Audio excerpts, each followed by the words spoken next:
guys, welcome to my channel. இன்னைக்கு நம்ம செய்ய போறது கொத்தமல்லி இலை வச்சு ஒரு வடை. அது எப்படி செய்யலாம், அதுக்கு என்னென்ன பொருட்கள் தேவைன்னு வாங்க நம்ம பார்த்துடலாம். ஒரு கட்டு கொத்தமல்லி இலை எடுத்துருக்கங்க. உங்களுக்கு எவ்வளவு தேவையோ அவ்வளவு நீங்க எடுத்துக்கோங்க. இது ஒரு பவுலுக்குன்னா 2 பவுலுக்கு கொத்தமல்லி இலை.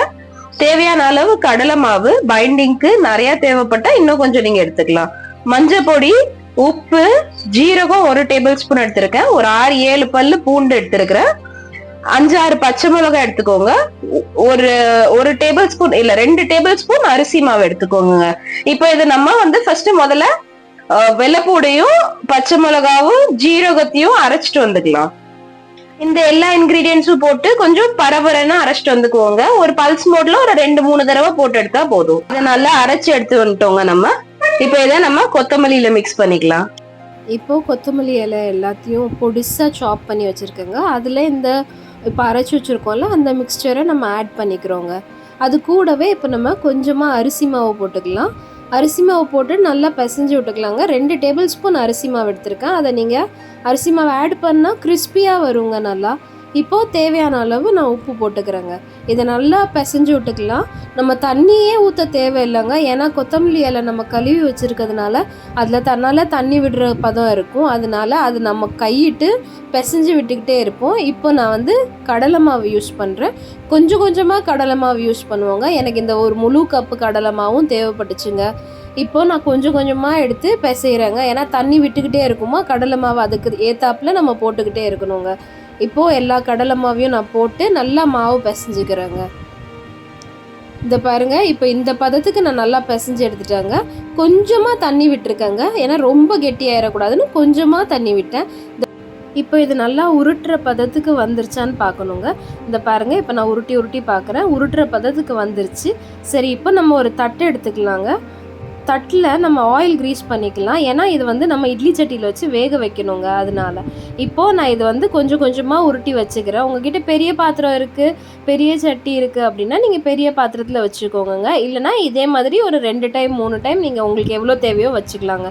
சூப்பராக இருக்குங்க. நல்லா ஹெல்த்தியான ஸ்நாக்ஸ் கூட. ஏன்னா கொத்தமல்லி இலை நம்ம பிளட்டை நல்லாவே ப்யூரிஃபை பண்ணுவோங்க. அதனால இப்போ ஒரு இட்லி பாத்திரத்தில் தண்ணி வச்சாச்சு. இது கூடவே இப்போ நம்ம உருட்டி வச்சுருக்கிற மாவு எல்லாத்தையுமே வச்சு ஒரு 15 நிமிஷத்துக்கு நல்லா வேக விட்டுருவோங்க. இங்கே பாருங்கள், 15 நிமிஷம் ஆகிட்டு வெந்துருச்சு.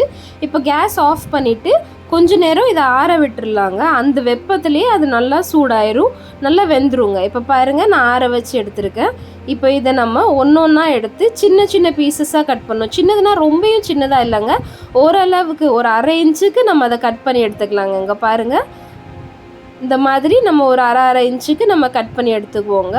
இது எல்லாத்தையும் கட் பண்ணி உங்களுக்கு எந்த சைஸில் வேணுமோ நீங்கள் அதை கட் பண்ணிக்கலாங்க. ஆனால் ரொம்ப சின்னதாக கட் பண்ணோம் அப்படின்னா பொரிக்கும் போது அது உடஞ்சிரும். அதனால இப்போது இருக்கிறத நல்லா வெட்டியாச்சு. எல்லாத்தையும் நல்லா வெட்டி எடுத்துக்கலாங்க. இப்போது எல்லா பீசஸையும் நல்லா நம்ம ஃபைனாக சாப் பண்ணி எடுத்துக்குவோம். இந்த பாருங்கள், இந்த மாதிரி ஷேப்பில் எடுத்தால் போதும். இதே மாதிரி எல்லாத்தையும் நம்ம சாப் பண்ணி எடுத்துக்குவோங்க. இது பாருங்கள், எல்லாத்தையும் நம்ம சாப் பண்ணி எடுத்துகிட்டு வந்தாச்சு.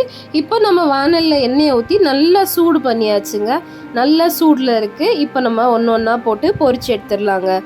எல்லாம் ஹை ஃப்ளேமில் இருக்கணுங்க. ஏற்கனவே நம்ம கொத்தமல்லி இலை நல்லாவே வெந்துருச்சு. ஏன்னா நம்ம குக்கரில் ஸ்டீம் பண்ணதுனால இப்போ இது நல்லா எண்ணெயில் ஒரு 3-4 நிமிஷம் ஹை ஃப்ளேமில் வச்சு பொரிச்சு எடுத்துருங்க. சூப்பராக இருக்குங்க. செம்ம வாசனையாக இருக்கும். இது பொரிக்கும் போதே வாசனை வீடெல்லாம் மணக்கும்.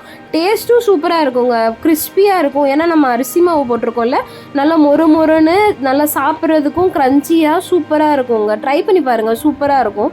இந்த டிஷ் குழந்தைங்களுக்கு சாயந்தரம் ஸ்நாக்ஸில் எப்போ நமக்கு கொத்தமல்லி இலை விலை கம்மியாக இருக்கோ அப்போ நம்ம இதை பண்ணிட்டு குழந்தைங்களுக்கு கொடுத்து இல்லை நம்மளும் சாப்பிட்டோன்னு வச்சுக்கோங்களேன், சூப்பராக இருக்கும் டேஸ்ட். இந்த பாருங்கள் எவ்வளோ அழகாக இருக்குன்ட்டு. நம்ம இப்போல்லாம் இந்த மஞ்சூரியன் அதெல்லாம் கடையில் வாங்கி கொடுக்குறோம்ல, அதுக்கு பதிலாக இந்த மாதிரி ஏதாவது ஹெல்த்தியான ஸ்நாக்ஸ் பண்ணி கொடுக்கலாங்க.